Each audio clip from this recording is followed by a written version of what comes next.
నమస్కారం. 2004-2005 రాష్ట్ర బడ్జెట్ మీద చర్చకు స్వాగతం. ఇవాళ బడ్జెట్ని సమర్పించినటువంటి ఆర్థిక మంత్రి శ్రీ రోశయ్య గారు,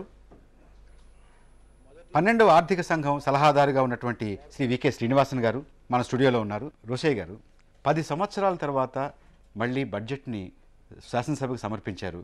మీకు హృదయపూర్వకమైనటువంటి శుభాకాంక్షలు. 10 సంవత్సరాలు ఇతర పార్టీలు ప్రతిపాదించినటువంటి బడ్జెట్ని తూర్పారబట్టారు. ఇవాళ మీరు మళ్ళీ బడ్జెట్ని సమర్పించారు. మీరు సమర్పించినటువంటి బడ్జెట్ పట్ల మీరు సంతృప్తిగా ఉన్నారా? ఇప్పుడు ఉన్నటువంటి పరిస్థితుల్లో బస్ నేను కాదు, శ్రీనివాసన్ గారైనా చాలా నిష్ణాతులు వారు, అందివేసించేయి అపారమైనటువంటి అనుభవం ఉన్నటువంటి వారు. ఇంతకంటే మెరుగైనటువంటి బడ్జెట్ని ప్రజెంట్ చేయటం సాధ్యం కాదు. ఒకటి, 4 మాసాలకి ఓటన్ అకౌంట్ బడ్జెట్ తెలుగుదేశం ప్రభుత్వ హయాం నుండి జరిగిపోయింది. పోతే రాకపోగా 8 మాసాలు ఆర్థిక శాఖ మంత్రిగా సంవత్సరం మొత్తం బడ్జెట్ని టెక్నికల్గా నేను 2004-2005 అని ప్రజెంట్ చేయవలసిందే తప్ప 4 మాసాలు వారి ఖాతాలో అదే కనుక 8 మాసాలకి మేము వారసత్వంగా అందుకున్నటువంటి పరిస్థితులు, ఆర్థిక రంగంలో కొరబడినటువంటి క్రమశిక్షణ, అజాపజా లేకుండా ఖర్చులు, వీటన్నిటిని దృష్టిలో పెట్టుకొని కేవలం ఒక్క నెల రోజుల్లో మేము పరిస్థితులన్నింటినీ చక్కదిద్దటం, పగలే చుక్కలు సృష్టించడం మా వల్ల అయ్యేది కాదు. అందుకనే ప్రాక్టికల్గా చెప్పాను, ఉన్నంతలో ఈ నెల రోజుల్లో రాత్రింబవళ్ళు ఎక్సర్సైజ్ చేసి ఒక మంచి బడ్జెట్ని ఉన్న పరిస్థితుల్లో ప్రజెంట్ చేయడానికి ప్రయత్నించాను. దీనిలో నాకు తృప్తి కలిగించే అంశాలు ఏమిటంటే, ఇది అభివృద్ధికి దోహదపడే బడ్జెట్ ఒకటి. 2, ఇటీవల మన రాష్ట్రంలో కానీ దేశం మొత్తం మీద కానీ కేంద్రంలో కూడా రెవెన్యూ డెఫిసిట్ ఒకటి ఒక పెద్ద జాడ్యంగా తయారై, ఇది ఆరోగ్యకరమైన పరిణామం కాదు. అందువల్ల కేంద్ర ప్రభుత్వం కూడా రాబోయే 5 సంవత్సరాల్లో రాష్ట్రాల్లో రెవెన్యూ డెఫిసిట్ని 0% తీసుకురావాలని ఒక టార్గెట్ కూడా పెట్టడం జరిగింది. ఆ దిశలో అడుగు వేయగలిగాను. గత సంవత్సరం అంటే 2003-2004 సంవత్సరానికి మొట్టమొదట్లో సుమారుగా 2,000 కోట్ల పైచిలకు రెవెన్యూ డెఫిసిట్ అంచనా వేసిన రివైజ్డ్ బడ్జెట్లో 2,900 కోట్లకు పెరిగింది. అలాంటి దాన్ని 1,000 కోట్లు తగ్గించగలగటం వాస్తవంగా నాకు తృప్తి ఇస్తుంది. ఈ బడ్జెట్లో మీరు చేద్దామనుకుని ఉన్నటువంటి పరిమితుల వల్ల మీరు సాధించలేనటువంటిది, చేయలేనటువంటిది ఏమైనా ఉన్నాయా? ఉదాహరణకు పరిశ్రమలు, ప్రభుత్వ రంగ పరిశ్రమలు ఇటీవల అసలు లేకుండా పోయాయి సరళీకృత ఆర్థిక విధానాలు అమల్లోకి వచ్చిన తర్వాత. కానీ పారిశ్రామిక రంగానికి ఇతోధికమైనటువంటి ప్రోత్సాహం ఇస్తే తప్ప, బడ్జెటరీ సపోర్ట్ ఇచ్చి కొత్త పరిశ్రమలు ఈ రాష్ట్రంలో నెలకొనేదానికి కావాల్సిన వాతావరణం కలిగించాలనుకున్నాను. కానీ దురదృష్టవశాత్తు మిగిలినటువంటి రంగాల్లో సర్దుబాటు చేయడంతో పారిశ్రామిక రంగానికి తగినటువంటి ప్రోత్సాహం ఇవ్వలేకపోయాను. ఒకటి. రెండోది, రెవెన్యూ లోటును కూడా ఇంకా తగ్గించాలనుంది. ఉన్నటువంటి పరిస్థితుల్లో ఇంకా తగ్గించలేకపోయాను. అంతేకాకుండా ఉపాధి కల్పన కావాల్సినటువంటి అవకాశాల గురించి కూడా ఈ రాష్ట్రం ఇవాళ ఎదుర్కొంటున్నటువంటి తీవ్రమైనటువంటి సమస్యల్లో నా అంచనాలో నిరుద్యోగ సమస్య. 33 లక్షల మంది నిరుద్యోగులు ఎంప్లాయ్మెంట్ ఎక్స్చేంజెస్లో రిజిస్టర్ చేసుకొని ఉద్యోగాల కోసం ఎదురు చూస్తూ వారికి ఆశ కనపడక నిరాశకు లోనవుతున్నారు. పెద్ద ఎత్తున ఫ్యాక్టరీలు మూతపడుతున్నాయి. అక్కడ పనిచేసేటువంటి శ్రామికులందరూ కూడా ఉపాధి కోల్పోయి వారు బయటకు వస్తున్నారు. వీళ్ళు వాళ్ళంతా కలిసి ఒక మహాసముద్రం అవుతుంది. దీన్ని కేవలం విమర్శ చేస్తే ప్రయోజనం లేదు. నేను బడ్జెట్లో ఉపాధి అవకాశాల కోసం ఇంకా పెద్దపీట వేయాలనుకున్నాను, కానీ వేయలేక సాధ్యం కాదు. మీరు వారికి చేద్దామనుకుంటే ఎంతో అంతో వెసులుబాటు ఉండి కూడా చేయలేకపోయినటువంటి ఏమన్నా మీ దృష్టిలో పడ్డాయా? మన దృష్టి ఎక్కడ ఉన్నదని చూపించడానికి యాక్షన్ ప్లాన్, క్రెడిట్ ప్లాన్ ఉంటుంది. క్రెడిట్ ప్లాన్ బ్యాంక్ వాళ్ళతో state level bankers committee meeting జరిగినారు. దాంట్లో ఒకటి రిలీఫ్ గురించే మాట్లాడారు. డెవలప్మెంట్ స్కీమ్స్ గురించి మిగిలిన కూడా మాట్లాడాం, కానీ ఎట్ లెంగ్త్ మాట్లాడలేదు. అట్ లెంగ్త్ మాట్లాడాల్సిన, ఎందుకంటే ఫార్ములేషన్ ఆఫ్ స్కీమ్స్లో కొద్దిగా దృష్టి పెట్టి కొంత టీంని పెట్టి వాళ్ళు ఇలాంటి కార్యక్రమాల్లో ఇక్కడెక్కడ ఉత్పత్తి కల్పించడానికి అవకాశాలు ఎక్కువ ఉన్నాయి. దాంట్లో బడ్జెట్ నుంచి ఉద్యోగ రూపంగా బ్లాక్ డెవలప్మెంట్ అన్ని చోట్ల మండల డెవలప్మెంట్ నుంచో డిఆర్డిఏ నుంచో మేము ఇలాంటి సహాయాలు ఇస్తాము, మీరు రుణ రూపంగా ఎంత ఇస్తారనేది ఒకటి అంచనా వేసుకొని యాన్యువల్ క్రెడిట్ ప్లాన్ని ఫైనలైజ్ చేసుకోవాల్సిన ఇది ఉంటే కొద్దిగా ఒక రకంగా ఉంటుంది. రెండవది ఇండస్ట్రీస్ అండ్ మినరల్స్లో బడ్జెట్ తగ్గింది. వారే నేను ముందు చెప్పడానికి ముందు వారే ముందు చెప్పేసినారు దీంట్లో చేయలేకపోయినానని. నేను ఇందాక చెప్పాను, ఈ 8 మాసాలకి ఇది ఇట్స్ ఓన్లీ బిగినింగ్. వాకిలు తీసుకొని బయటకు వచ్చాం, మొదటి అడుగు వేస్తున్నాం. తప్పటడుగు వేయకుండా సజావుగా సరైనటువంటి రీతిలో వెళ్ళాలి. ఈ బడ్జెట్ ప్రసంగంలో మేము ఆదాయాన్ని వనరుల్ని సమకూర్చుకునేటటువంటి కొత్త రకమైనటువంటి వ్యూహం ఎక్కడా ప్రతిబింబించలేదు. మాటల్లో చెప్పలేదు, ఆచరణలో చూపిస్తాం. ఆదాయం లేకుండా ఖర్చు ఎక్కడి నుంచి తీసుకొచ్చి పెడతాం. ఒకటే రెవెన్యూ ఎర్నింగ్, ఏదో ఒక వ్యూహం ఉండాలి కదా. స్పష్టమైనటువంటి వ్యూహం ఉంది. రెవెన్యూ ఎర్నింగ్ డిపార్ట్మెంట్స్ ఉన్నాయి, commercial taxes, excise, transport, mines and తర్వాత forest, 5-6 departments revenue earning departments ఉన్నాయి. మేము ఈ కొద్ది రోజుల్లోనే డిపార్ట్మెంటల్ లెవెల్లో ఫైనాన్స్ సెక్రటరీ వాళ్ళంతా కూర్చొని కొంత టార్గెట్స్ ఫిక్స్ చేయడం, డిస్కస్ చేయడం జరిగింది. నేను ప్రత్యేకంగా ఈ డిపార్ట్మెంట్స్ నేను పిలిచి నేను ఒక్కొక్కరితో మాట్లాడి ఎక్కడ లూప్ హోల్స్ ఉన్నాయి, ఎలా ప్లగ్ చేయాలి, ఏ ఏరియాలో పోవాలి, ఎట్లా పోవాలి అనే వ్యూహాన్ని తయారు చేసుకున్నాం. అంటే రెవెన్యూ ఎర్నింగ్ డిపార్ట్మెంట్స్ ఇవాళ ఎర్న్ చేస్తున్నటువంటి డబ్బు కాకుండా అదనమైనటువంటి డబ్బుని సమీకరించేదానికి కొత్త పనుల పేరుతో కాకుండా వీటిని సరిగా లూప్ హోల్స్ లేకుండా జాగ్రత్త పడి వాటిని కలెక్షన్ ఇంప్రూవ్ చేసి వాటిని ప్లగ్ చేసి చేసుకోవటం ఒక మార్గం. 2, మేము ప్రత్యేకంగా ఇరిగేషన్ శాఖకు సంబంధించినంత వరకు భారీ ప్రాజెక్టులు కానీ మధ్య తరహా ప్రాజెక్టులు కానీ ఆన్ గోయింగ్ ప్రాజెక్టులు కొత్తవి టేకప్ చేస్తానికి కూడా మేము ఒక రఫ్ ఎస్టిమేట్ ప్రకారంగా 48,000 crores అవుతుంది అనుకున్నాం. ఇది ఒక మాసివ్ ప్రోగ్రామ్. దీనికి కూడా ఒక్కేడు కాదు కదా, 5 yearsలో అంటే మీకు సంవత్సరానికి లేదంటే 10-12 వేల కోట్ల రూపాయలు అదనంగా అవసరం కావాలి. చెప్తాను. ఇప్పుడు ఇరిగేషన్కి మేము అనుకుంటుంది ఏమిటంటే ఇవాళ అంతర్జాతీయ మార్కెట్లో కానీ దేశీయంగా కానీ ఆర్థిక సంస్థలు కానీ బ్యాంకులు కానీ ఇవన్నీ కూడా లో రేట్ ఆఫ్ ఇంట్రెస్ట్కి ఇచ్చేదానికి తయారుగా ఉన్నాయి. కొన్ని గవర్నమెంట్స్ టర్న్కీ బేసిస్ మీద ఒక ఇరిగేషన్ ప్రాజెక్ట్ని మాకు ఇవ్వండి, మేము ఇదిగో ఈ షెడ్యూల్ లోపల పూర్తి చేస్తాం అని ముందుకు వస్తున్నటువంటి వాళ్ళు కూడా ఉన్నారు. సో మేము ఇరిగేషన్ రంగానికి సంబంధించినంత వరకు ఎవరి దగ్గరనైతే ఆర్థికంగా తోడ్పాటు తెచ్చుకుంటాము, అప్పనండి లేదు మరొక రకమైనటువంటి సర్దుబాటు అనండి చేస్తాము, దానికోసమే ఖర్చు పెట్టదలుచుకున్నాం. ఇవాళ యూజర్ ఛార్జీలను తీసేస్తాము, ఉచితంగా విద్యుత్ ఇస్తాము, ఈ రకమైనటువంటి మాటలు అండంతో ఆర్థిక సంస్కరణల మీద రాష్ట్ర ప్రభుత్వం యొక్క దృష్టి గత ప్రభుత్వం కన్నా చాలా భిన్నంగా ఉన్నది.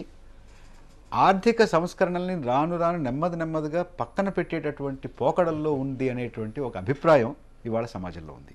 ఇవాళ బడ్జెట్ మీరు చూసిన తర్వాత ఆర్థిక సంస్కరణల్ని ఏ దిశగా ఈ ప్రభుత్వం నడిపిస్తుందని మీరు అనుకుంటున్నారు? ఆర్థిక సంస్కరణ గురించి నా ప్రత్యేక అభిప్రాయం ఏమిటంటే ఎంతవరకు మాట ఇస్తారో దాంట్లో ఆర్థికంగా చూడాలంటే దేశం బాగుపడాలంటే అసలు ద రియల్ ఎకానమీ అంటారు అగ్రికల్చర్ అండ్ అలైడ్ యాక్టివిటీసు, రెండవది industry and minerals, third banking, construction and other industries, trade services అని ఏ రంగం నుంచి ఏ సెక్టార్ నుంచి ఎంత వస్తున్నది చూడాలి. దాంట్లో వాళ్లకు సదుపాయం కల్పించాలా లేకుంటే వాళ్ళ భారం మనం పెట్టాలా అని ఒకటి చూడాలి. దాంట్లో చూసేటప్పుడు ఇక్కడ ఆంధ్రప్రదేశ్ సంబంధించిన వరకు ప్రత్యేకంగా అగ్రికల్చర్ సంబంధించినది, అగ్రికల్చర్కి కావాల్సినది input irrigation. So in terms of priorities there is this approach is slightly improvement over the earlier approach. Sir తమరు ఈ యూసర్ ఛార్జెస్ తీసేసినాము అన్నారు, దాంట్లో ఒకే ఒక ఇది ఉంది. కొన్ని చోటలో ఏమైనా ఒక ఫెసిలిటీ ఇస్తే దానికి తగువైన రేటు పెడుతున్నామో లేదో ఉచితంగా ఇస్తే మిస్యూటిలైజేషన్ ఎక్కువ అవుతుంది. దాని గురించి కొద్దిగా దృష్టి పెట్టుకోండి. ఎందుకంటే ఒకటి వాగ్దానం ఇవ్వటం, రెండవది స్థూలంగా చెప్తా గత ప్రభుత్వానికి మీ ప్రభుత్వానికి ఒకటి సంస్కరణల విషయం. ఒకటి ఈ ప్రభుత్వం సంస్కరణలకు వ్యతిరేకం కాదు. గవర్నర్ గారి ప్రసంగంలో స్పష్టంగా చెప్పించడం జరిగింది. అది ప్రభుత్వ ఉద్దేశం. అయితే సంస్కరణలు అమలు జరుగుతున్నటువంటి తీరు పట్ల మాకు భిన్నాభిప్రాయం ఉంది. సంస్కరణలు అనే పేరుతో విద్యుత్ రంగంలో సంస్కరణలు తీసుకొచ్చాం. ఏ సంస్కరణ ఏ రంగంలో వచ్చినా కూడా ప్రజలకు హితోధికమైనటువంటి ప్రయోజనం కలగాలి, కానీ ప్రజలకు భారం కాకూడదని మా నమ్మకం. ఏపీ ఎస్సీబీగా ఉండగా ఇక్కడ 6 మెంబర్స్తో బోర్డు నడుస్తూ ఉండేది. 89 నుంచి 94 వరకు 5 ఏళ్ల కాలంలో నేను పవర్ సెక్టార్ కూడా చూసేవాడిని.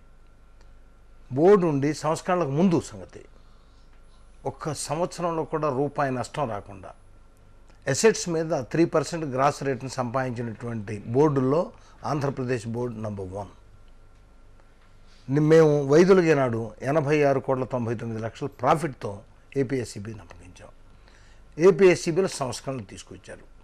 సంస్కరణలు తీసుకొచ్చినందువల్ల టారిఫ్ పెరగటమే కాకుండా సరఫరాలో ఏం మెరుగుదల కనపడటంలా అన్నిటికంటే మించి విపరీతమైనటువంటి నష్టాలకు లోనవుతుంది. మేము దీనికి వ్యతిరేకం అంటున్నాం. ఇది సంస్కరణల లక్ష్యం ఇది కాదు. సంస్కరణ అంటే అంతకు ముందున్నటువంటి పరిస్థితి కంటే మెరుగు కావాలి.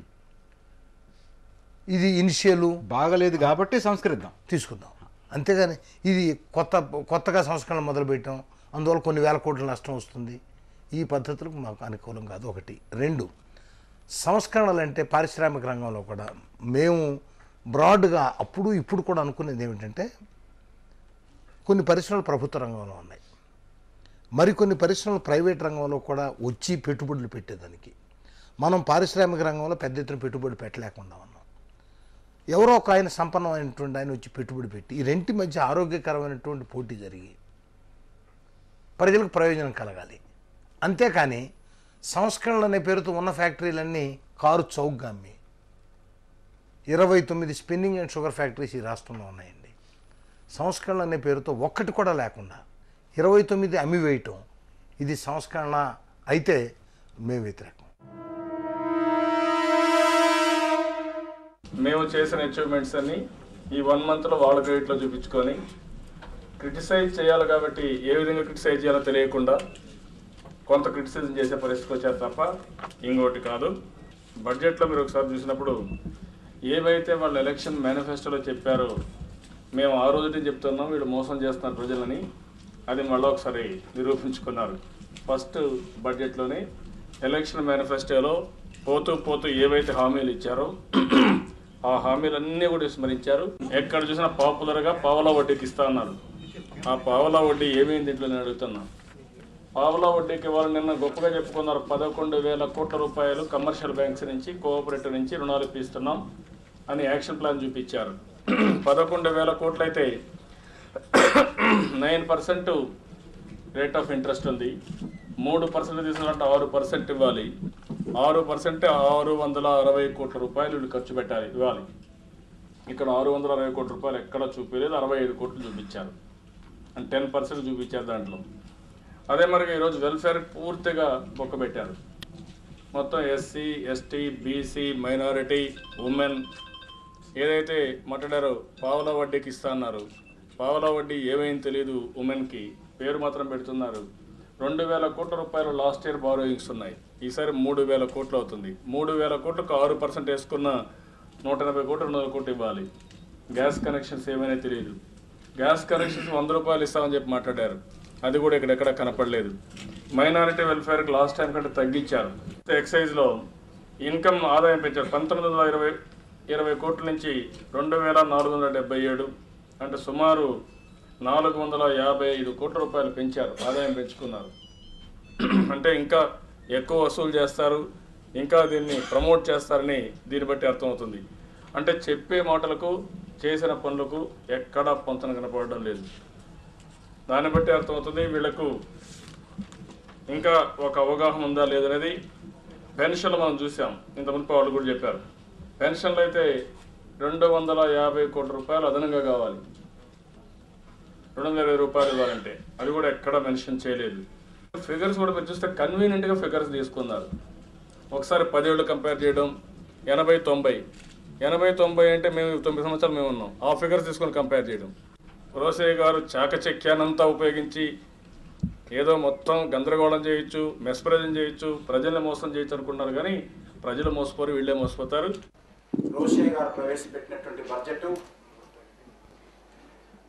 గత ప్రభుత్వాన్ని విమర్శించడానికి, తాము అధికారంలోకి వచ్చినటువంటి ఈ నెల రోజుల్లో చేసినటువంటి కార్యక్రమాలను ప్రచారం చేసుకోవడానికి మాత్రమే ఉపయోగించుకున్నట్టు కనిపిస్తుంది. ఎన్నికలు అయిపోయిన తర్వాత కూడా రోషయ్య గారు ఎన్నికల ప్రచారం చేసుకున్నారు. మొత్తం బడ్జెట్ అంతా కూడా ప్రయత్నించి చూసినట్లయితే 1-2 రంగాలు తప్ప మిగతా రంగాలన్నిటి రంగాలలో కూడా మసిబూసి మారేడుకాయ కూడా చేయలేకపోయాడు. గత సంవత్సరాన్ని పోల్చి చూసినట్లయితే విద్యుత్ శక్తి రంగానికి 9% అదనంగా నిధులు కేటాయించారు. మరి ఈ సంవత్సరము అదనంగా విద్యుత్ శక్తి మీద కానీ రాష్ట్ర ప్రభుత్వం మీద కానీ భారము 437 కోట్ల సబ్సిడీ, అదేవిధంగా సుమారు 1244 కోట్ల రూపాయల పాత బకాయిల రద్దు. మరి ఇవన్నీ కూడా పూడ్చుకొని విద్యుత్ శక్తి రంగం బతికి బట్టకట్టాలంటే అదనపు నిధులు కేటాయించాల్సిన అవసరం ఉంది. కానీ 9% నిధులు కేటాయించారు. సామాజికంగా చారిత్రాత్మకంగా వెనుకబడ్డటువంటి తెలంగాణ సమగ్ర అభివృద్ధి గురించి, అలాగే రాయలసీమలో వెనుకబడ్డ ప్రాంతాల గురించి, ఆంధ్రలో కూడా అక్కడక్కడ మెట్ట ప్రాంతాలకు సంబంధించినటువంటి అంశాల గురించి ఏ రకమైన చర్యలు తీసుకుంటున్నారు. మేము అనేక సంవత్సరాలుగా చెప్తా ఉన్నాం, తెలంగాణ సమగ్రాభివృద్ధికి 5,000 కోట్ల ప్యాకేజీ ప్రకటించాలని, అలాగే పెండింగ్ ప్రాజెక్టులను కూడా పూర్తి చేయాలని. ఈ రకమైనటువంటి వాటి గురించి ప్రభుత్వం ఆలోచించకపోవడం విచారకరం. అలాగే భూ సంస్కరణ 1971లో చట్టం చేయబడి ఇప్పటికది భూస్థాపితమైన పరిస్థితి ఉన్నది. అలాగే 6 లక్షల పక్కా ఇల్లు ఇస్తామని చెప్పి ఇందులో పొందుపరిచారు. ఇళ్ల స్థలాల గురించి ఏం చెప్పలేదు. ఇళ్ల స్థలాలు లేనటువంటి వాళ్ళు చాలామంది ఉన్నారు. అందువల్ల ఇళ్ల స్థలాలు లేకుండా 6 లక్షల పక్కా ఇల్లు ఇవ్వడం ఎవరికి ఇస్తారనేటువంటిది నా ప్రశ్న. మన రాష్ట్రంలో చేనేత రంగం కూడా చాలా ప్రాముఖ్యత కలిగినటువంటి రంగం. సంక్షోభం. ముఖ్యంగా మీరు వచ్చినటువంటి ప్రాంతం, మీరు ఎన్నికైనటువంటి ప్రాంతం కూడా బాగా ఎక్కువగా చేనేత కార్మికులు, చేనేత రంగం బాగా ఎక్కువగా ఉన్నటువంటిది. చేనేత రంగం మీద మీరు ఇవాళ బడ్జెట్లో చేసినటువంటి ప్రస్తావన అంత సంతృప్తికరంగా లేదు. మేము యాక్చువల్లీ ఇప్పటికు చేనేత రంగ ప్రతినిధులతో ఈ నెల రోజులు కాదండి, మామూలుగా ఉన్నటువంటి ఎప్పుడు రాసేటటువంటి వాక్యాలతోనే ఉంది తప్ప. నేను ఇందాకే చెప్పాను, మనం ఏం చేయాలనుకున్నామో గట్టిగా ఆలోచించి చేయటమే దృక్పథంగా పెట్టుకున్నాం. నేను బడ్జెట్ ప్రసంగంలో ఊరికే సోత్కర్షగా చెప్పడం ఇష్టం లేక ఇప్పటికీ నెలలో చేనేత రంగ ప్రతినిధులతో 2 సమావేశాలు ముఖ్యమంత్రి గారు నేను జరిపాం. చేనేత పరిశ్రమ సమస్యలని అధ్యయనం చేసి వారికి ఇవ్వవలసినటువంటి తోడ్పాటు ఇచ్చే నిమిత్తం ఆల్రెడీ చీఫ్ మినిస్టర్ గారు నా అధ్యక్షతన ఒక కమిటీని అపాయింట్ చేయడానికి కూడా ప్రకటన చేశారు. సో మేము వీఆర్ ఇన్ దట్ డైరెక్షన్. ఇవాళ యాప్కోకి ఇచ్చేటువంటి సపోర్ట్ కూడా కొంత అదనంగా ఇస్తున్నాం. చేనేత బట్ట సొసైటీల దగ్గర ఉన్నది మాత్రమే కాకుండా సొసైటీలో బయట ఉన్నటువంటి వాళ్ళు 75% ఉన్నారు.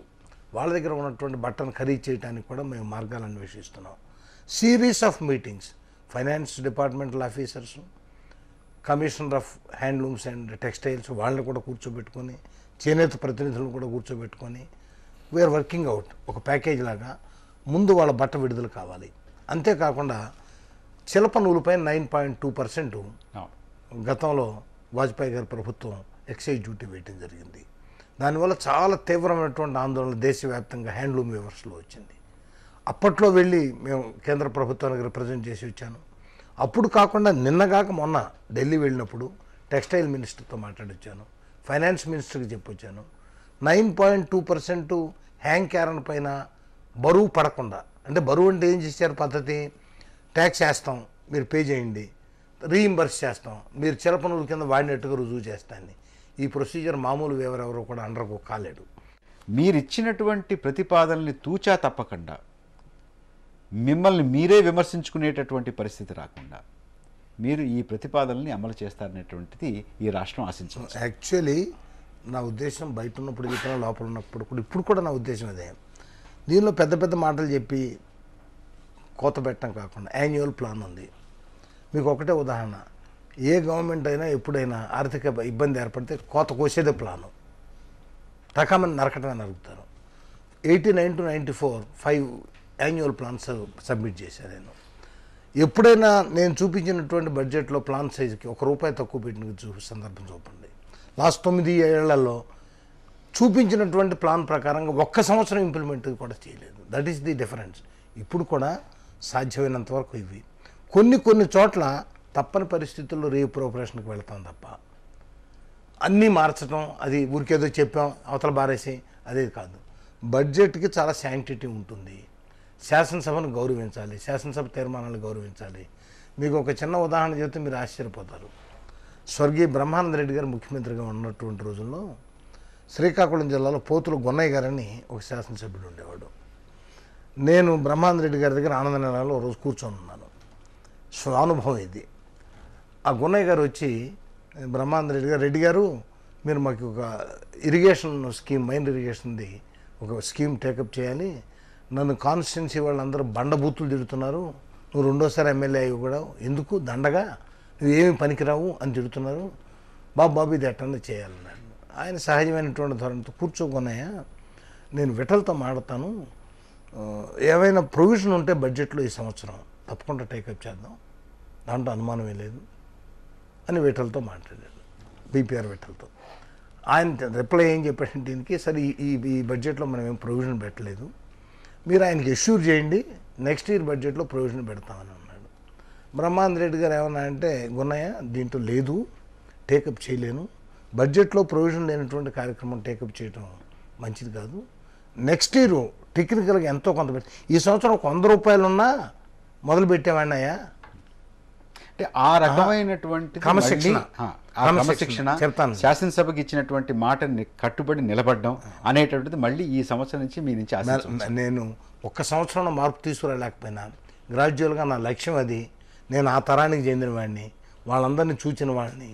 ఆ కట్టుబాట్లు, ఆ నియమాలు, బడ్జెట్కి ఇచ్చేటువంటి వారు ప్రాధాన్యత, శాసనసభకి ఇచ్చే గౌరవం, ఇవన్నీ కూడా అర్థం చేసుకున్నవాడిని. ఆ దిశలో నడవాలని ఉన్నాను. అయితే ఒక్కరోజు చేయలేను. అది కూడా నా అభిప్రాయంలో సాధ్యం. అనుచరణలో తీసుకురావాల్సిన కెపాసిటీ, వారు మినిస్టర్గా ఉన్నప్పుడు నేను కమిషనర్గా ఉన్నాను, ఎంత సానుభూతితో మాట్లాడతారనే అనుభవం పర్సనల్గా ఉంది కాబట్టి పర్సనల్గా వ్యక్తిగతంగా వారి మీద నాకు కాన్ఫిడెన్స్ ఉంది. తమరు ముందు ఉన్న పరిస్థితికి ఇప్పుడు పరిస్థితికి సిస్టంలో మార్పులు చాలా వచ్చినాయి. సిస్టంలో ఉన్న confidence, moral building, confidence of technical or civil servants is not the same as in 1989 or 90 or 91.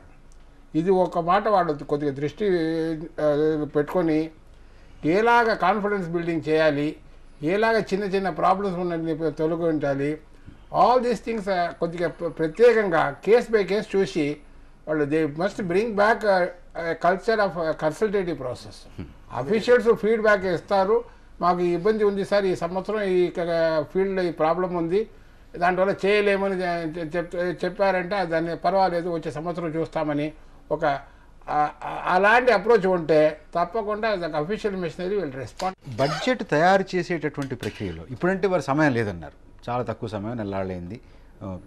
Budget తయారు చేసేటటువంటి ప్రక్రియలో గతంలో జరుగుతున్నటువంటి సలహా సంప్రదింపులు ఈసారి చాలా తక్కువగా జరిగాయి. కేవలం ప్రభుత్వ శాఖాధిపతులతోటే రోషయ్య గారికి సంప్రదింపులు జరిగేటటువంటి అవకాశం లభించింది. ఏదన్నా ఉంటే కొంచెం అక్కడక్కడ జరిగినటువంటి, అంటే పెద్ద ఎత్తున కింద స్థాయి నుంచి, స్థానిక సంస్థల నుంచి, నిపుణుల నుంచి సలహాలు సంప్రదింపులు తీసుకుని బడ్జెట్ను తయారు చేసేటటువంటి ప్రక్రియకి బాగా విస్తృతమైనటువంటి. నేను ఫిజికల్ ఫ్రేమ్వర్క్ డిస్కషన్లో 3 సంవత్సరాలు నేను పాల్గొన్నాను.